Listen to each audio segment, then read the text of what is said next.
ចាសួស្តីបងអញ្ចឹងសម្រាប់នេះគឺជាទម្រង់អាវមូលដ្ឋានរបស់យើងណាបងណាអញ្ចឹងមុននឹងយើងឈានដល់ការកាត់អាវគឺយើងត្រូវយល់ពីបន្ទាត់ចាបន្ទាត់ដេកនេះបន្ទាត់ដេកទាំង5នឹងសិនណាអញ្ចឹងបន្ទាត់នេះគេយើងហៅបន្ទាត់ទី1បន្ទាត់ទី1ហ្នឹងគឺយើងហៅថាបន្ទាត់ត្រីស្មាទី1ណាហើយបន្ទាត់ទី2ហ្នឹងគឺយើងហៅថាបន្ទាត់ត្រីស្មាទី2តែបន្ទាត់ទី1ហ្នឹងគឺសម្រាប់យើងចុចគោលដៅកចាបន្ទាត់ទី2ហ្នឹងសម្រាប់យើងគូសទម្រង់ស្មារបស់យើងពីកចុះមកស្មាណាអញ្ចឹងសម្រាប់ទម្រង់កចុះមកស្មាមកយើងគូសបន្តិតអញ្ចឹងមកណាហើយបន្តិតទី3ហ្នឹងគឺទំហំទ្រូងរបស់យើងឬក៏យើងហៅថាបន្តិតឃ្លៀណាចាហើយបន្តិតទី4ហ្នឹងគឺបន្តិតរាងខ្នងរបស់យើងឬក៏សម្រងចង្កេះរបស់យើងណាហើយបន្តិតទី5ចាបន្តិតទី5នេះគឺជាបន្តិតសម្រងអាវចាអញ្ចឹងយើងយល់ពីទម្រង់បន្តិតនេះយើងគូសបាន5បន្តិតនឹងចឹងមកចាហើយសម្រាប់បន្តិតទី1ចាទម្រង់ពីនេះមកនេះចាទម្រង់ពីនេះមកនេះគឺ4 cm ណាបងណាអាហ្នឹងសម្រាប់ຂະຫນាតយើងពាក់បានទាំងស្រីហើយនិងប្រុសណាគឺ4 cm ចាហើយសម្រាប់ទម្រង់នេះពីចន្លោះ4មកនេះគឺយើងយក16ណា16 cm ចា16 cm ហើយ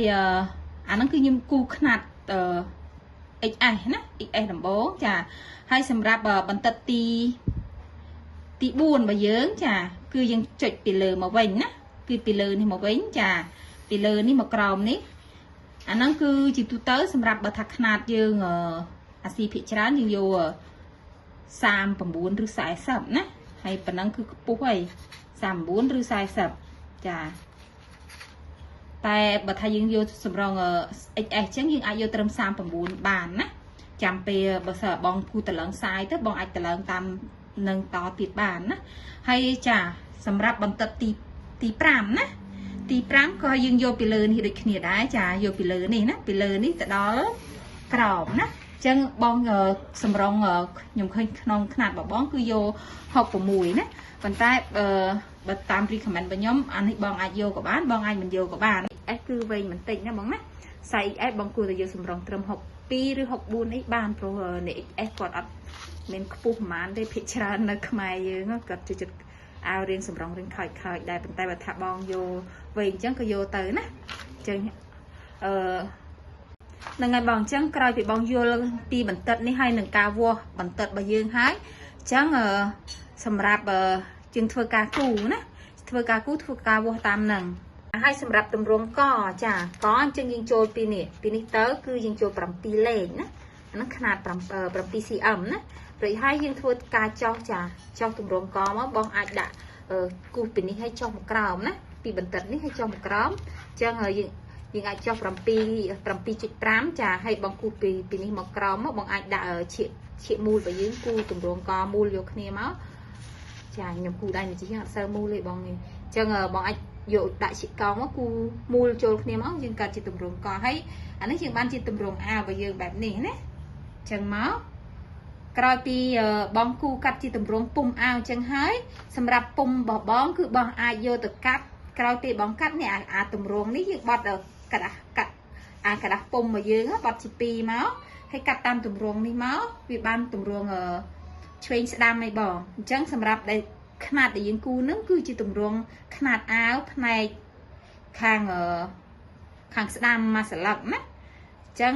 ពេលដែលយើងបត់វាទៅវាបានឆ្វេងស្ដាំ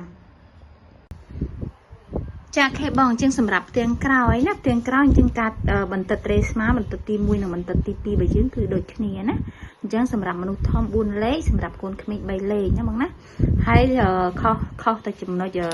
បន្តិតនេះបន្តិតទី2មកបន្តិតទី3អញ្ចឹងសម្រាប់បន្តិតទី2មកបន្តិតទី3ហ្នឹងយើងបូកថែម4លេខណាចា4លេខចាហើយបន្តិតទី1ចាហើយពីបន្តិតទី1មកបន្តិតទី4ចាក៏ដូចគ្នាដែរណាបូកថែម4លេខចាហើយបន្តមកទៀតបន្តិតទី1ទៅបន្តិតទី5ណាចាបន្តិតចុងក្រោយចាក៏បូកថែម4លេខដូចគ្នាណាចាបូកថែមអញ្ចឹងសម្រាប់ទាំងមុខទាំងក្រោយគឺខុសគ្នាតែចំណុចនេះហើយសម្រាប់ចំណុចនេះគឺយើងមានស្មាគោល2ចា ចូលពីលើរបស់យើងមកដូចគ្នាហើយបន្តមកទៀតចូល 2cm ណាចូល 2cm មកចាឲ្យត្រង់ចំណុចមុំ90នេះចាអញ្ចឹងចំពោះទាំងមុខបងយក 3.5 ឬ 4 ណាទៅ 4 អញ្ចឹងសម្រាប់ទាំងក្រោយបងអាចយក 4 ចា 4 4 ទៅ 5 ណាចាចឹងឲ្យខុសគ្នាប៉ុណ្ណឹងមកចាចន្លោះពី 4 ទៅ 5 សម្រាប់មុំ90ហ្នឹងណាបងណាចាឲ្យបន្តមកទៀតកអ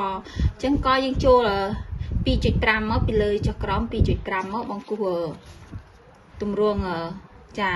យកបន្តិតយើងគូសមកចាសិតពីនេះមកនេះចាពីនេះមកនេះបើសិនផ្ទាំងមុខរបស់យើង7កន្លះយើងយកផ្ទាំងក្រោយ7កន្លះទៅដែរណាចាពីចំណុចនេះទៅចំណុចនេះណាបើផ្ទាំងមុខ7កន្លះយើងយក7កន្លះផ្ទាំងមុខ8កន្លះយើងយក8កន្លះដូចគ្នាហើយចុះ 2.5 cm ហើយសម្រាប់ស្មាចាសម្រាប់ស្មាដូចគ្នាផ្ទាំងមុខបងអញ្ចឹងសម្រាប់ស្មាផ្ទាំងមុខយើងទំហំប៉ុណ្ណាផ្ទាំងក្រោយយើងទំហំប៉ុណ្ណឹងដែរណាគូដូចគ្នាអញ្ចឹងមកណាចាពីនេះទៅដូចគ្នាចាអញ្ចឹងចំណុចដែលខុសគ្នាមានចំណុចតាមបន្តិតនឹងឯងបងព្រោះអីវាហក់ស្មាវាខុសត្រង់ចំណុចវងក្លៀកហ្នឹងណាចាចាហើយមួយទៀតសម្រាប់រៀងខ្នងយើងលួចមួយដូចគ្នាណាមួយលេខដូចគ្នាចំណុចនេះ